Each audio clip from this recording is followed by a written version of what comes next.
Pare, nandito ako sa Caloocan. Nagugutom ako, tol. Ano po ito, tay? Baga. Baga, ito po. Yan po ba yung tinatawag nilang dos tres? Dati. Dati, dos tres po, no? Ay, hindi na siya dos tres. Sampu na. Kaya pala hindi na dos tres. Ating dos tres, tol.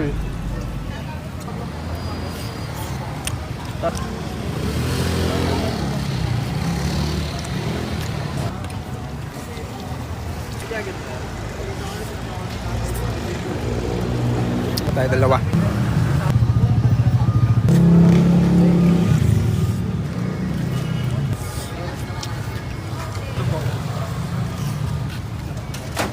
Bayaran na natin, tol. Ito po, tol. Salamat po. Sige po. Chicken skin, tol. Bili po chicken skin po. Ilan po? Isa lang po. Okay lang po ba lagyan na po ng suka po? Kasi lang po, okay na yun. Thank you po. Ito kakainin, tol. Wait lang. First bite, tol. Crunchy, pare.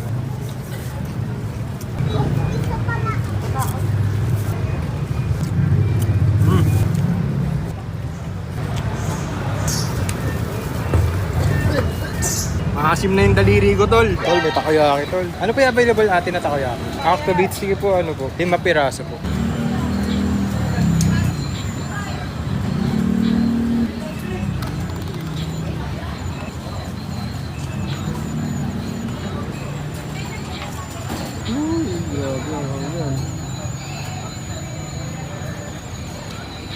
Thank you. Daming sili, pare. First bite para sa'yo, tol. Solid bite, tol. Asa dibdib ko na yung sili, tol. Pero ang sarap, tol.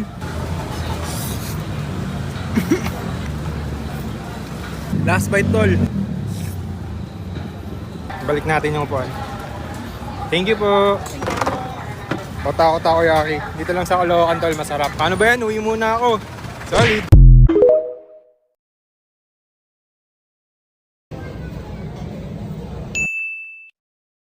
Ano nga po, isang sinigang na bagnet po.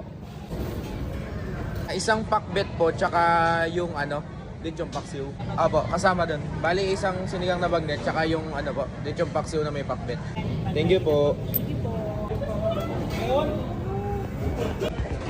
Tikman nga natin yung lechong paksiw, kung babawi sa lasa kahit mukha siyang malungkot.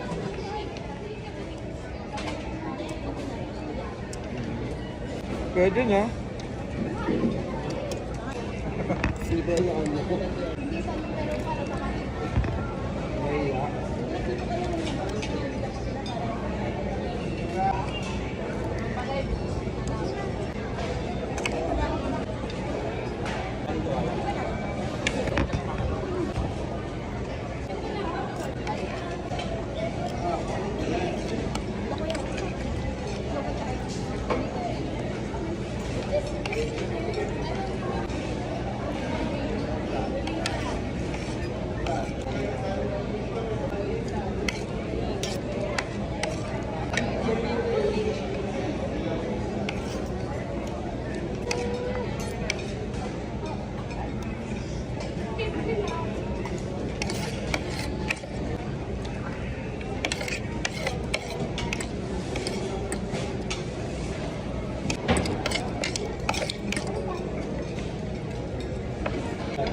Resback, pare, may responde.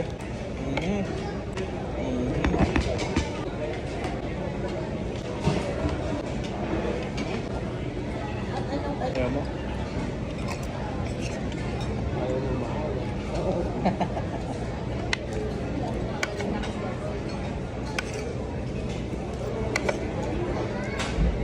Tayo pa ulit dati. 100 plus. Yun po ba? Yan po ba pangalan? Ang sarap na ata eh. Hindi, tinignan ko lang po sana kung ano na itsura ng kinainan natin.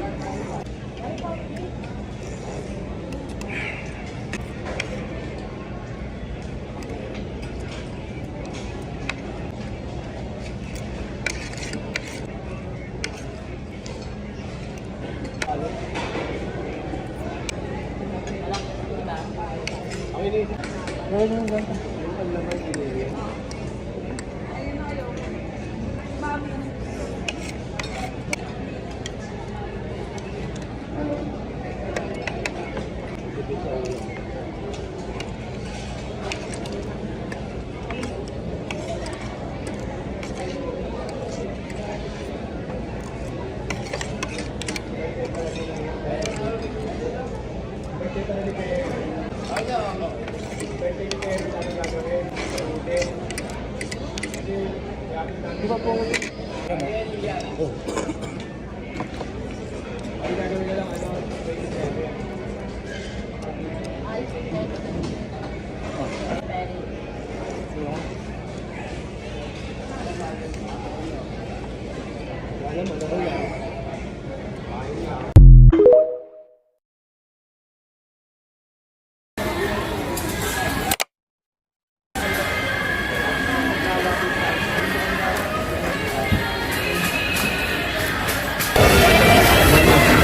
Wala na video mo, no? Andito na.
Kapit-bahay namin sa alit.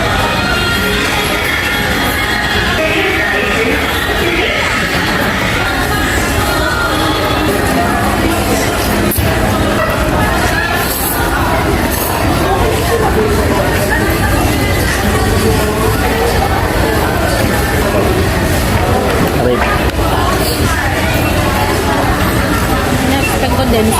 Nagdadami na sila guys. Ayun na. Ayun na sila guys. Ayun. Sino naman nanalo? Ang mga pula. Ang mga dilaw. Ang mga dilaw. Ang mga puti. O ang mga pula. Yung mga pulo. Sino naman nanalo? Guys. Mukhang bumalik sila guys. Part ko na. Mukhang dito sila. Sa BB Club, titignan natin. Ano sir? Ayaw sa puti. Ayaw sa puti. Isa. Hindi tayo magwawag. Oy, bumalik sila. Oy. Nandito sila. Sir, saan pa tayo sir? Ayaw sa puti.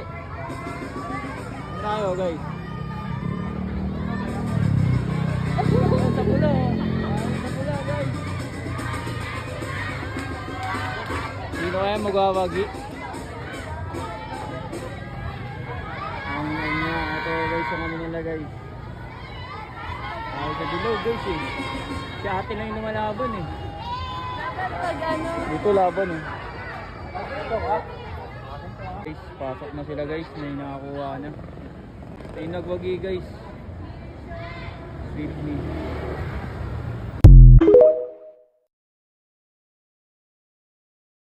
Kain po tayo mga idol. Magtanghali nga para sa atin lahat, oh. Meron tayong munggo at yung manok. Mm.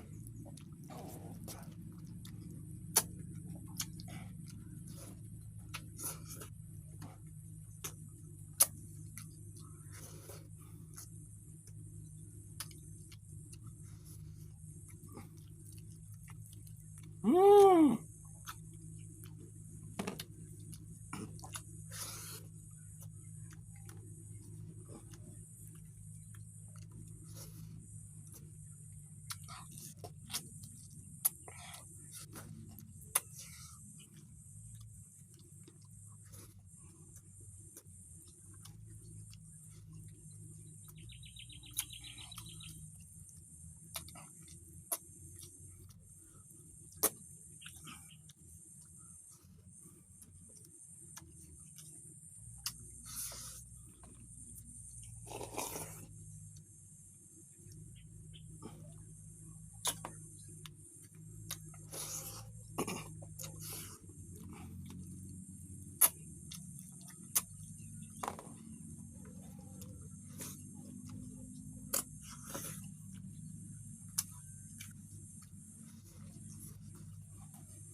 Bumili tayo kaninang yung umaga ng ulam. Kami ulam tayo ngayon.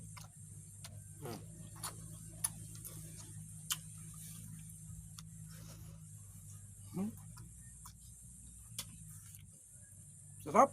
Kumain.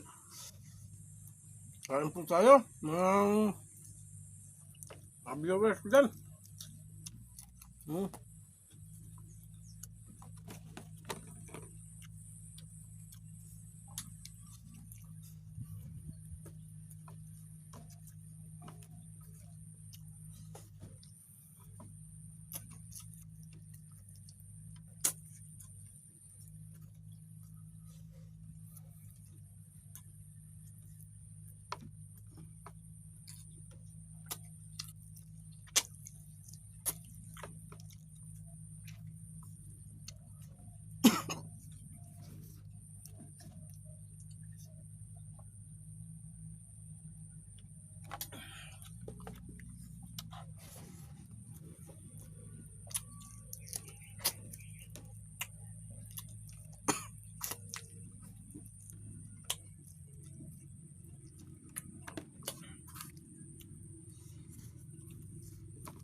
Samid ako guys ah.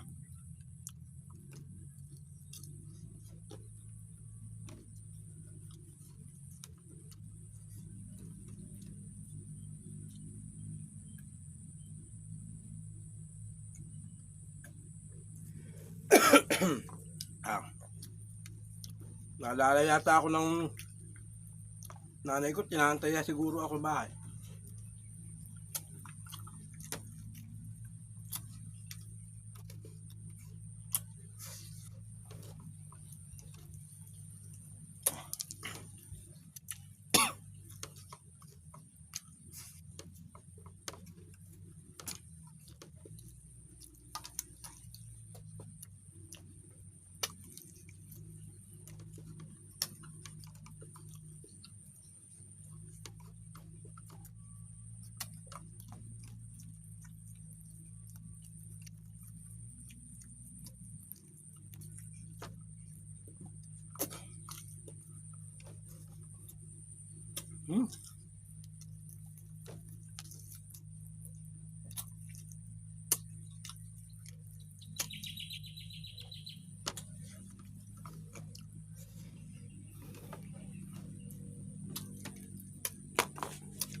They say the best way to know Cebu is to eat what its people grew up with. The flavors that shaped their childhood, fed their paydays, and survived every new trend that came after. We start where steam never stops rising. Siomai sa Tisa. Outside, a steamer full of siomai hiss like tiny volcanoes. Inside, the air glows with chili oil and soy. Each piece dipped, soaked, and paired with puso, that tender cube of rice that turns every bite into home. It's not just siomai, it's a reunion of flavor. By late morning, Punko Punko sa Fuente comes alive. A mountain of fried food waiting to test your willpower. Ginabot that snaps with each bite. Crisp lumpia, stuffed crab, that mysterious fried egg. Even fried beef fat. Pure flavor, pure Cebu. Add vinegar, soy, onions, and a side of puso, and you've earned your lunch before noon. As the day stretches on, another dish bubbles quietly. The tuslo bua. Here, oil hits hot wok, followed by garlic and onions. Then the brain mash, a pour of soy, and a bit of broth to bring it alive. You dip puso into the bubbling foam and taste something primal. Part street ritual, part Cebu soul. And somewhere between comfort and creation, Cebu made its own mark. Steamed fried rice,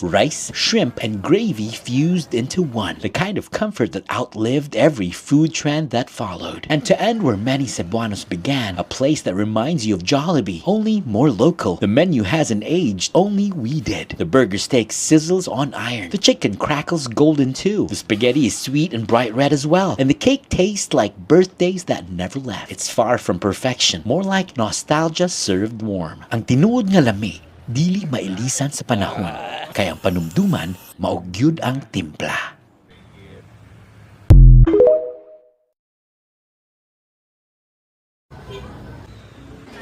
Hello. Can I do the burger steak and one pork barbecue? Can I do a small sinigang? One order, yeah. Yeah, thank you. Wow. One burger steak. Yes, please. And rice, sir. Yes, please, yeah. How many rice? One rice. There you go. Thank you. Coming? Okay. Okay, thank you. More seats upstairs. Vinegar. Throw some calamansi on. Fork and spoon. Classic Coke. Cheers. Lovely. Thank you. Bless. Sinigang first. Oh, it's heaven. Look at those chunks of pork in there too. Look at this burger steak. It's beautiful. Perfect egg. So fire. Vinegar and calamansi. Pork skewer. The skewer is cold. I wish it was reheated. Really good flavors though. Sinigang is mandatory with every meal in the Philippines. Get that vinegar and then chase it with some rice. Fire. This is an excellent meal. Last bite. This was smacking. Thank you, sir. Yes. Thank you. Wow, it's packed now. Thank you. Try natin ang Jollibee dito sa Espanya. Taste test. Kung masarap nga ba or hindi. Okay. Lahin. Tirara.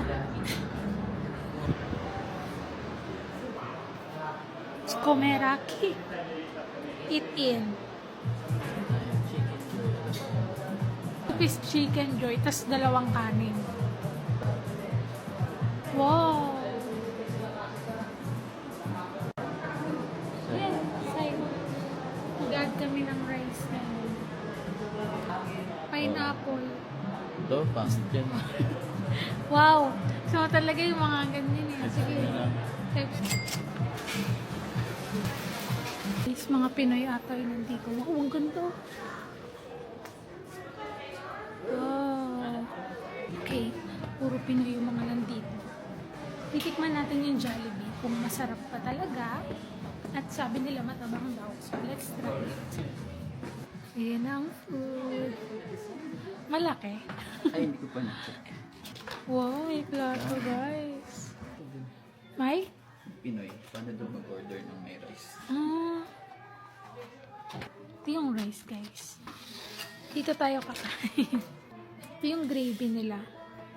Tapos dalawang manok. Ayan, manok. Okay, let's eat. Titikman niya na. Okay din? Ang sarap pala eh. Sakto lang. Sakto lang. Yung gravy medyo Malabnaw. pwede. Sarap din. Pwede na. Pwede na. Mahal lang. Ano na?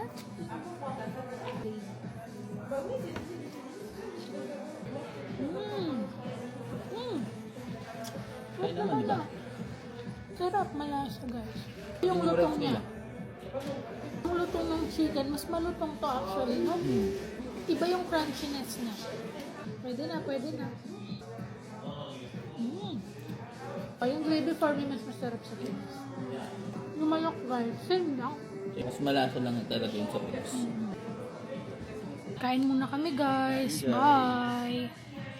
Ubos! Hindi kasi ako marunong sumimot ng manok. Kaya may natitira sa akin. Sa kanya, May difference.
Ako na ning lamuyon ang grabe kalami, the best lechon baka ha. Guys, balik na po ta diri sa Jollibee. Ay, nata diri sa Mang Toro, Mactan's best homegrown lechon baka. Mao ni ilahang main store or ilahang main branch na napod sila sa Pusok Village. So sa mga taga Cebu, pwede mo mato dito. Pero kami mga taga Mactan, taga Lapu-Lapu, lipay jud kay mi nga naa diri Mang Toro sa sabol kaayo, dool ra kay sa simbahan. And dako kay ang parking space. Importante kay na nako ang parking space. Kabantay mo, importante kay na ako ang parking space. Kanindot diri guys, kay ang ilahang lechon baka is grabe kalami, premium na premium. Kana ganing dili dugmok. Nani iyahang cut guys. Mura siyang steak. Yan na po siya duha ka klase nga sauce, kani sweet sauce and the herb sauce. Halos kada gabi jud mi magsigan hindiri niya usahay masiradan pa, usahay mahukdan, ma-sold out maguni sila. And karon na sa sila mga bag-o nga mga gipang offer kanilahang braised beef. Purong-puro nga baka, 138 pesos ra ni. Kasagaran ba yung mga inani kay maabot og tag 200 plus. Nasa sila bag-o ang mango sticky rice tag 110 pesos ra pablihan. Wow. Okay. Lami na siya tanaw no. Unahon na nako kaon be. Grabe lami ay. 110 ra ni. Na. Mas namihan ko sa ilang herb sauce. Diba? Kumain ka na? Oo. Oh. Eto yan oh. Nag-graham bar tayo. Pambili ng pagkain nyo. Talaga naman eh. Ayan oh, tingnan mo oh. Tingnan mo si MM behave lang. Oh. Hindi pwede ikaw ice cream. Hindi ka pwedeng ice cream. Hindi pwedeng ice cream.